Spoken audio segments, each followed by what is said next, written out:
رات کے سناٹے میں کہیں دور ایک چھوٹا سا گاؤں، ماں کی ممتا بھری آواز فضا میں گونج رہی ہے، زید میرے بیٹے زید۔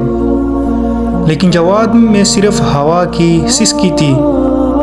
چاندنی رات میں ڈاکوؤں کا ایک گروہ ایک معصوم بچے کو کھینچ کر لے کر جا رہا تھا۔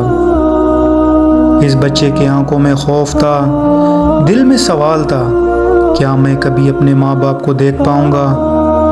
جی ہاں، وہ بچہ تھا زید بن حارثہ۔ کچھ ہی دنوں بعد زید غلاموں کی بازار میں کھڑا تھا۔ بھوکے آنکھوں والے سوداگر چیخ رہے تھے، یہ غلام طاقتور ہے، یہ غلام خرید لو۔ زید کی معصوم نظریں لوگوں کے چہروں میں اپنے والدین کو ڈھونڈ رہی تھی، مگر وہ کہیں نہیں تھے۔ خریدتے خریدتے یہ غلام ایک دن خدیجہ رضی اللہ عنہ کے گھر پہنچا، اور پھر قسمت نے نیا موڑ لیا۔ حضرت خدیجہ نے یہ غلام محمد بن عبداللہ صلی اللہ علیہ وسلم کو ہدیہ کر دیا۔ وہ لمحہ زید کی غلامی کے اندھیروں سے نکلنے کی پہلی کرن تھی۔ محمد صلی اللہ علیہ وسلم کے در پر زید نے پہلی بار سکون پایا۔ کوئی اسے غلام کہہ کر نہیں پکارتا، کوئی مار داڑ نہیں کرتا، بلکہ رسول اللہ اسے پیار سے اپنے قریب بٹھاتے۔ زید کی آنکھوں سے غلامی کے زخم دھلنے لگے۔ وہ سوچتا، اگر یہ میرا آقا ہے تو یہ سب سے بہترین آقا ہے۔ کچھ برس گزر گئے۔ ایک دن قافلہ آیا اور زید کے والد اپنے بیٹے کو ڈھونڈتے ڈھونڈتے مدینہ پہنچ گئے۔ وہ رسول اللہ کے پاس گئے اور کہا کہ ہمارا بیٹا ہمیں واپس دے دو، ہم اسے خرید لیں گے۔ رسول اللہ مسکرائے اور فرمایا، زید فیصلہ تمہارا ہے، اگر والدین کے ساتھ جانا چاہتے ہو تو تم آزاد ہو۔ سناٹا چھا گیا۔ زید نے سب کو چونکا دیا۔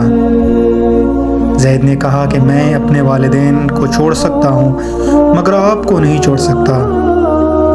یہ الفاظ سن کر رسول اللہ صلی اللہ علیہ وسلم نے سب کے سامنے اعلان کیا، آج سے زید میرا بیٹا ہے۔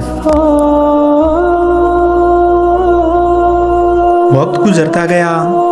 اسلامی لشکر کا سب سے بڑا امتحان آیا، جنگ موتا۔ رسول اللہ نے اعلان فرمایا، اس لشکر کا سپہ سالار زید بن حارثہ ہوں گے۔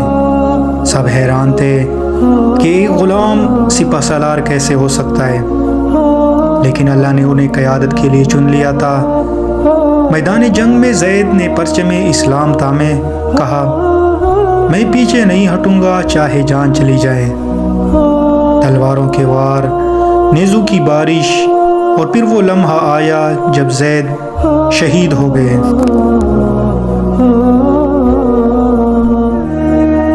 مدینہ میں خبر پہنچی، رسول اللہ صلی اللہ علیہ وسلم کے ہونٹ لرزے، آنکھوں سے آنسو بہہ نکلے اور فرمائے، زید میرے سب سے محبوب تھے، ایک بچہ جسے ڈاکو لے گئے، غلام بنا دیا گیا، لیکن اسلام نے اسے وہ مقام دیا کہ وہ سپہ سالار کہلائے اور شہادت کا درجہ پایا۔